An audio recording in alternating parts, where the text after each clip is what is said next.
우리 말씀 전하기 앞서 저와 함께 다시 또 이렇게 한번 외쳐보겠습니다. 주님이 하십니다. 주님이면 충분합니다. 아멘이십니까? 오늘 이 시간에는 네가 낫고자 하느냐라는 제목으로 말씀을 전하겠습니다. 오늘 우리가 읽은 이 본문의 말씀은 예수님께서 유대인의 명절을 지키시기 위해서 예루살렘에 올라가셨다가 이 38년 동안 이 병으로 고통받았던 한 사람을 고쳐주는 사건을 기록하는 말씀이지요. 예수님께서는 예루살렘 성 안으로 들어가시기 위해 이 양문이라 불리는 성문 앞에 이르셨습니다. 그 양문 곁에는 이 베데스다라는 불리는 못이 있었죠. 이 베데스다는 뜻을 보면 은혜의 집이라는 뜻을 가지고 있지만 실제 그곳의 모습은 이 은혜의 감격보다는 신음과 탄식 그리고 기다림과 절망이 가득한 그런 장소였지요. 성경은 그 연못 주위에 많은 병자들이 모여 있다라고 이렇게 증언하고 있습니다. 맹인 그리고 다리 저는 사람, 혈기 마른 사람들이 그곳에 누워 있었죠. 회복을 경험하고 있는 사람들이 아니라 언젠가는 일어날지 모르는 그 기회를 기다리고 있는 그런 사람들이었다라는 것입니다. 그들이 기다린 것은 하나님의 말씀이 아니었죠. 회개도 아니었습니다. 그들의 삶의 방향을 바꾸는 그런 결단도 아니었죠. 그들이 기다린 것은 단 하나, 바로 물이 움직이는 그 순간이었다라는 것입니다. 다시 말해 환경이 바뀌는 그 찰나, 조건이 달라질 때를 기다리고 있었다라는 것이죠. 사랑하는 성도 여러분, 이 모습을 볼 때에 오늘의 나의 모습, 우리의 모습과 나의 모습과 비교하면 여러분 어떻습니까? 혹 나는 이렇지 않습니다 라고 하시는 분 혹시 있습니까? 우리는 달라, 나는 달라, 혹 이렇게 생각하십니까? 아니요, 제가 볼 때는 이들과는 우리의 모습이 별반 차이가 나지 않다고 생각합니다. 우리는 종종 말씀 앞에 내가 결단하기보다는 상황이 바뀌기를 기다리고 순종으로 내가 나아가기보다는 환경이 정리되기를 기다리며 혹 우리는 신앙생활하고 있지는 않습니까? 하나님 앞에 바꿔야 할 것은 내 삶의 방향인데 우리는 여전히 내 삶의 조건이 바뀌기만을 기다리고 있지는 않습니까? 오늘 그 많은 병자들 가운데 오늘 본문의 주인공인 38년 된 병자가 오늘 여기에 있습니다. 그는 하루 이틀 병든 사람이 아니지요. 인생의 대부분을 이 병과 함께 살아왔던 그런 사람이었습니다. 그의 병은 단순히 이 육체를 묶고 있었던 것이 아니라 그의 생각과 그의 기대와 이 소망까지 함께 묶고 있었다는 것이죠. 그러나 가장 중요한 사실은 그가 예수님을 찾아간 것이 아니라 오늘 예수님께서 그를 찾아오셨다는 사실이죠.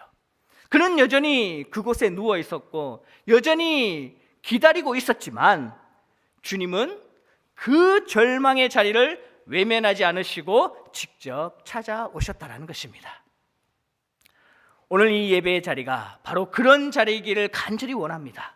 우리가 주님을 붙들기 전에 주님께서 먼저 우리를 붙들어 주시는 자리, 우리가 손을 내밀기 전에 주님께서 먼저 우리를 향해 다가오시는 그 은혜의 자리, 이 사실을 믿음으로 붙들며 오늘 말씀을 들을 수 있기를 간절히 소망합니다. 오늘 본문 말씀을 보면 예수님께서는 이 38년 된 병자를 보시고는 이렇게 질문하죠. 네가 낫고자 하느냐?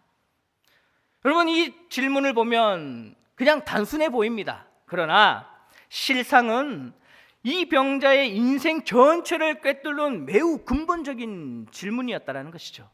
예수님은 이 병자의 병력을 확인하기 위해 이 질문을 던진 것이 아닙니다. 성경은 이미 예수님께서 이렇게 증언합니다. 그 병이 오래된 줄 아시고 라고 이렇게 증언하고 있죠. 다시 말해 이 예수님의 질문은 어떠한 이 정보를 얻기 위한 그런 질문이 아니라 사람을 깨우기 위한 그런 질문이었다는 것입니다. 예수님은 이 병자의 과거를 또 묻지 않으셨죠. 얼마나 오래 아팠는지, 얼마나 많은 좌절을 겪었는지, 얼마나 억울했는지를 주님은 묻지 않으셨다는 것이죠. 대신 예수님께서는 현재를 묻고 동시에 미래를 여는 질문을 하셨다는 것입니다. 지금도 여전히 네가 낫기를 원하느냐? 이것은 상태의 질문이 아니라 의지의 질문이며 현실의 질문이 아니라 소망을 향한 질문이었다는 것입니다. 여러분, 사람은 오래 병들면 이 몸보다 마음이 먼저 굳어지기 마련입니다. 처음에는 어떻게든 낫고 싶어서 발버둥 치지만 시간이 흐르면 흐를수록 그 기대는 줄어들고 소망은 메말라가며 결국에는 이 정도면 됐지라는 이런 체념에 이르기까지 하는 것이죠. 이때부터 그 병은 단순한 고통이 아니라 삶의 일부가 되어 버린다라는 것입니다. 예수님 바로 이 지점, 이 병자의 이 체념한 마음을 향해 질문을 하셨다라는 것이죠. 이 병자는 연못가에 누워 있었지만 사실상 그의 삶은 이미 기다림에 갇힌 그런 인생이었다라는 것입니다. 그는 매일같이 물의 움직임을 기다렸지만 동시에 그의 마음속에는 나는 안 될 거야. 이번에는 나는 또 늦어서 안 될 거야. 항상 나는 늦을 것이야 라는 그런 생각이 아마 굳어 있었을 것입니다. 그래서 이 예수님의 질문 앞에서도 그는 자신의 이 소망을 말하지 못했다라는 것이죠. 그래서 그는 이렇게 대답합니다. 주여, 물이 움직일 때 나를 넣어주는 사람이 없습니다. 여러분, 이 대답은 단순한 상황을 설명한 대답이 아닙니다. 이 말 속에는 수십 년 동안 쌓인 좌절과 실망, 그리고 상처와 분노, 그리고 더 이상 기대하지 않는 그런 마음이 고스란히 담겨 있는 대답이었다는 것이죠. 그는 네 주님, 제가 낫고 싶습니다 라고 이렇게 말하지 않았다는 것이죠. 대신 도와주는 사람이 없습니다 라고 이렇게 대답했다는 것이죠. 다시 말해 그는 이 자신의 문제를 이미 환경과 이 사람의 문제로 고정시켜 버렸다는 것입니다. 여러분, 우리는 이 병자의 모습 속에서 우리의 모습을 발견하길 원합니다. 우리는 주님의 이 질문 앞에서 믿음을 내가 고백하기보다, 조건을 설명하고 결단을 말하기보다 형편을 늘어놓을 때가 참 많이 있지 않습니까? 주님, 제가 원하지 않는 게 아닙니다 라고 이렇게 말하지만 동시에 주님, 지금은 아닙니다 라는 말을 마음속에 혹 품고 있지는 않습니까? 그러나 주님은 오늘 우리에게 이렇게 동일하게 묻고 계십니다. 네가 낫고자 하느냐? 이 질문은 단지 병에서 벗어나고 싶은지를 묻는 그런 질문이 아닙니다. 이 질문은 네가 지금까지 붙들고 살아온 그 삶의 방식에서 벗어날 준비가 지금 되었느냐라고 하는 질문이라는 것이죠. 왜냐하면 이 병자의 삶은 이 병만큼이나 기다림과 의존, 그리고 이 반복된 좌절의 구조에 묶여 있었기 때문이라는 것이죠. 이 병자는 병이 낫는 것이 아마 두려울 수도 있었을 것입니다. 왜냐하면 이 병이 낫는다라는 것은 더 이상 내가 누군가에 기대어 살 수 없다라는 뜻이죠. 병이 낫는다는 것은 더 이상 이 연못가에 누워 있을 수 없다라는 뜻이며 스스로 선택하고 스스로 책임지는 삶을 살아 나가야 된다라는 뜻입니다. 그래서 이 예수님의 질문은 바로 은혜의 질문이면서 동시에 용기를 구하는 질문이라는 것이죠. 우리는 종종 문제는 해결되기를 바라면서도 그 문제가 사라진 이후의 삶은 내가 두려워할 때가 종종 있습니다. 지금의 문제는 힘들지만 익숙합니다. 그러나 문제가 해결된 이후에는 새로운 결단과 새로운 책임이 기다리고 있다는 것이죠. 그래서 마음 깊은 곳에서는 차라리 지금 이대로가 낫다, 그런 생각이 스며들기도 하지요. 예수님은 바로 이 마음을 아시고는 질문하셨다는 것이죠. 그래도 네가 낫고자 하느냐? 이 병자는 연못가에서 38년을 살면서 이 자신의 정체성을 점점 병에 맞추어 살아왔습니다. 그는 더 이상 가능한 사람이 아니라 불가능한 사람으로 자신을 인식했을지도 모릅니다. 그래서 이 예수님의 질문 앞에서도 그는 예라고 대답하지 못했지요. 그의 마음속에는 이미 수많은 실패의 기억이 켜켜이 쌓여 있었기 때문이라는 것이죠. 우리 역시 오랜 이 실패의 기억 앞에서 스스로를 규정하고 있지는 않습니까? 나는 원래 이런 사람이야. 나는 여기까지야. 나는 늘 이 문제 앞에서 넘어지는 사람이야 라고 스스로 낙인을 찍고 살아가고 있지는 않습니까? 그러나 여러분, 주님은 우리의 과거가 아니라 지금 주님 앞에 선 우리의 마음을 보시는 분이신 줄 믿습니다. 네가 낫고자 하느냐라는 이 질문은 결국 네가 다시 살아있기를 원하느냐, 네가 다시 소망을 품고 싶으냐, 네가 다시 하나님을 기대하며 살고 싶으냐라는 질문이라는 것이죠. 이 질문 앞에서 우리는 더 이상 환경을 탓하며 숨어 있을 수 없다라는 것입니다. 이 질문은 우리를 말씀 앞으로, 결단 앞으로 끌어내는 질문이라는 것이죠. 오늘 이 질문이 단지 이 설교 속 문장으로 지나가지 않기를 간절히 바랍니다. 이 질문이 우리 각자의 마음 깊은 곳에 머물러서 우리가 외면해왔던 그 영역을 다시 바라보기를 간절히 원합니다. 그리고 우리가 이미 포기해버렸던 그런 문제, 더 이상 기도하지 않았던 그런 문제, 체념해버렸던 그 영역을 내가 다시 주님 앞에 올려놓게 되기를 간절히 소망합니다. 그래서 이 예수님의 질문 앞에 내 모든 체념을 내려놓고 다시 한번 주님, 내가 원합니다, 내가 낫기를 원합니다 라고 고백할 수 있는 믿음의 소망이 우리 모든 마음 가운데 회복되기를 주님의 이름으로 축복합니다. 오늘 본문을 보면 예수님께서는 이 병자의 대답을 들으신 후에 더 이상 내 대화를 이어가지 않으시고는 단호하게 말씀하십니다. 바로 어떻게 말씀하십니까? 일어나 내 자리를 들고 걸어가라 라고 이렇게 예수님은 말씀하고 계시죠. 여러분, 이 말씀을 보면 이 말씀은 단순히 위로의 말씀이 아닙니다. 동정의 말도 아닙니다. 이 말씀은 분명한 명령의 말씀이며 동시에 이 병자의 인생을 완전히 전환시키는 결단의 말씀이라는 것이죠. 예수님 병자의 형편을 다시 묻지 않으시고 그의 이 불리한 그 조건을 고려하시지도 않으셨습니다. 오직 말씀으로 요구하셨다는 것이죠. 예수님께서 요구하신 행동은 이 세 가지입니다.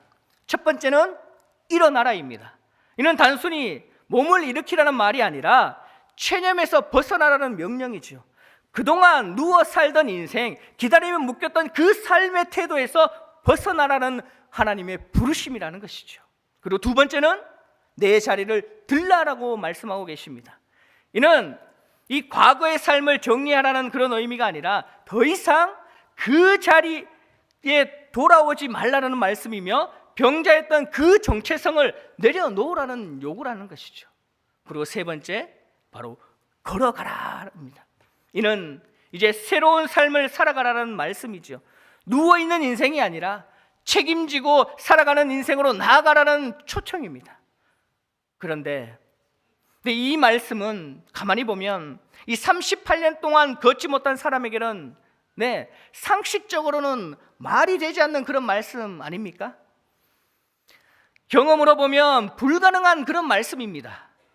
이 병자는 분명 이렇게 생각할 수도 있었을 것입니다. 주님, 제 다리는 아직 낫지도 않았습니다.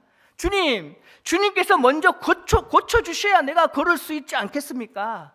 말입니다. 그러나 예수님은 병이 나은 뒤에 걷게 하시는 분이 아니라 말씀을 믿고 걷는 그 과정 속에서 낫게 하시는 분이신 줄 믿습니다. 이것이 하나님의 방식이라는 것이죠. 하나님은 결과를 먼저 보여주고 순종을 요구하지 않으십니다. 순종을 요구하시고 그 순종 위에 결과를 얹어 주신다라는 것이죠. 이 병자가 누워있던 자리는 그런 단순한 침상이 아니었죠.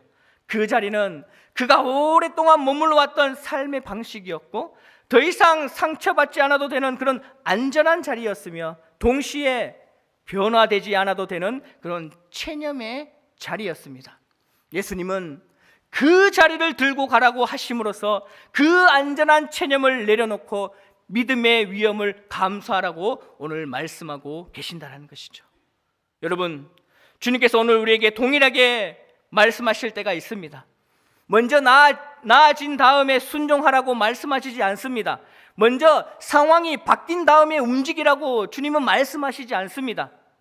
여러분, 순종은 모든 것이 이해된 후에 하는 행동이 아니라, 순종은 모든 의심이 사라진 뒤에 하는 선택이 아니라, 순종은 이해되지 않아도 두려움이 있어도 말씀을 신뢰하며 한 걸음 한 걸음 내딛는 믿음의 행위인 줄 믿습니다. 그리고 그 한 걸음 위에 하나님의 능력이 역사할 것입니다. 오늘 우리의 삶에도, 저와 여러분 한 사람 한 사람 각자의 삶에도 주님께서 요구하는 순종이 있을 것입니다. 아직 문제가 그대로 있어도, 여전히 상황이 어렵다고 할지라도 말씀 앞에서 한 걸음 한 걸음 내딛기를 간절히 소망합니다. 생각의 자리에서 일어나고 태도의 자리에서 일어나고 다시 믿음으로 걸어나가기를 원하고 계십니다. 오늘 이 말씀 앞에서 더 이상 계산하지 않고 더 이상 미루지 않고 주님의 말씀을 붙들고 일어나는 순종이 우리 모든 삶 가운데 있기를 주님의 이름으로 축복합니다. 그리고 마지막으로 성경은 이 놀라운 사건의 결말을 매우 담대하게 기록하고 있습니다. 오늘 9절 말씀인데요, 우리 9절 말씀 우리 함께 볼까요? 시작. 그 사람이 곧 나아서 자리를 들고 걸어가니라. 아멘. 이 한 문장 속에는 이 38년이라는 시간이 모두 담겨져 있습니다. 38년 동안 이 반복되었던 이 좌절과 절망, 이 기대와 실망이 교차했던 수많은 날들이 이 한 문장으로 정리가 되었다는 것이죠. 이것은 단순히 이 한 사람의 병이 낫다는 기록이 아니라 한 인생의 방향이 완전히 전환되었음을 선언하는 말씀이라는 것입니다. 우리는 종종 이런 오래된 문제 앞에서 이렇게 말합니다. 이 문제는 너무 오래되었어. 이건 이제 내 인생의 일부가 되어버렸어. 지금 와서 바꾸기에는 너무 늦었어 라고 말입니다.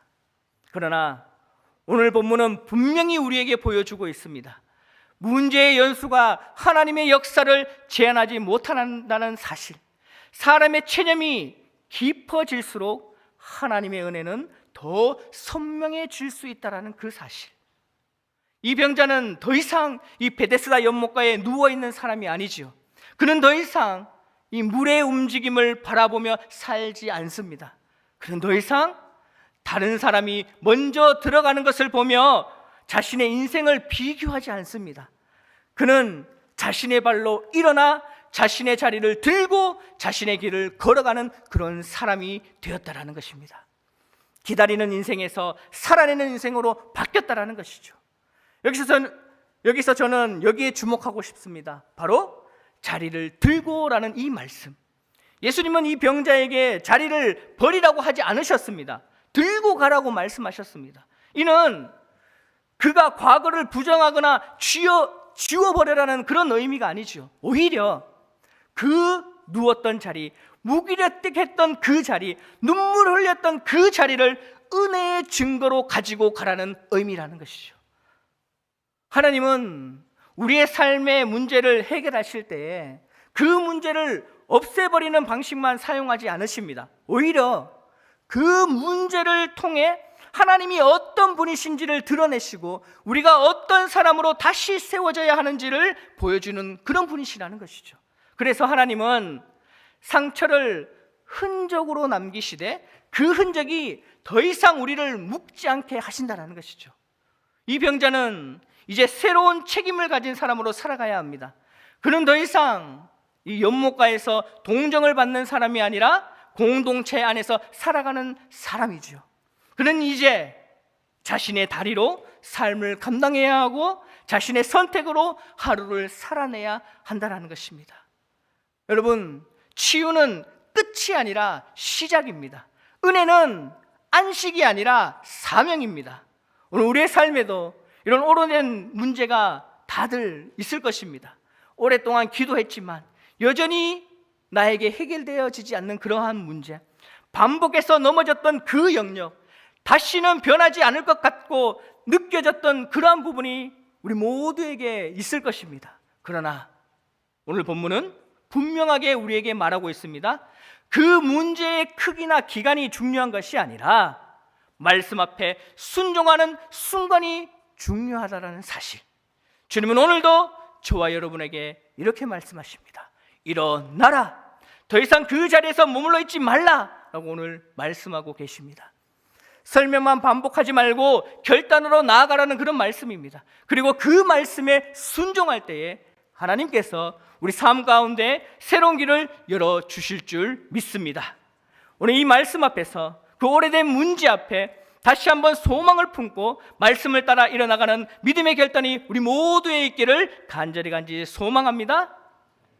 이제 말씀을 맺고자 합니다. 사랑하는 성도 여러분, 오늘 이 말씀을 통해 주님은 이 38년 된 병자에게 물으셨던 것처럼 우리에게 동일하게 이렇게 질문하십니다.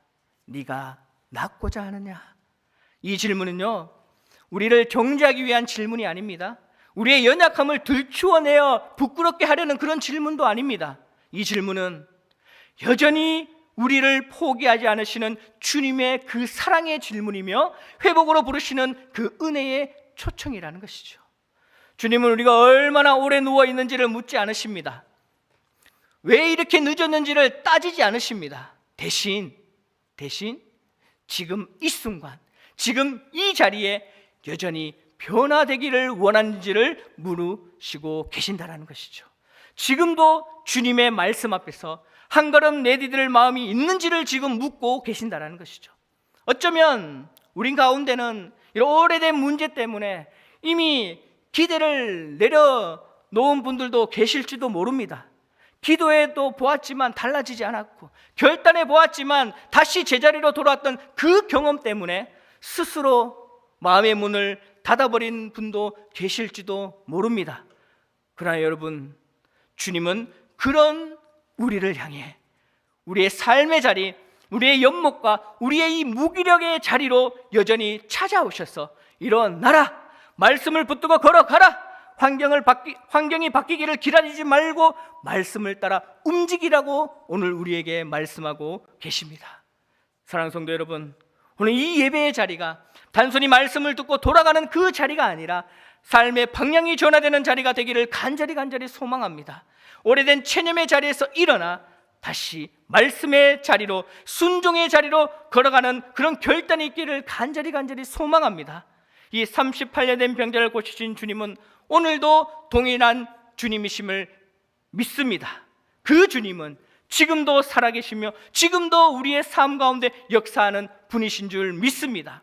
그 주님을 신뢰하며 한 걸음 내디딜 때 하나님께서 우리의 삶 가운데 회복의 역사, 치유의 역사, 새로움의 역사를 이루어 주실 줄 믿습니다. 이 은혜가 저와 여러분의 삶 가운데 날마다 충만하기를 주님의 이름으로 축복합니다.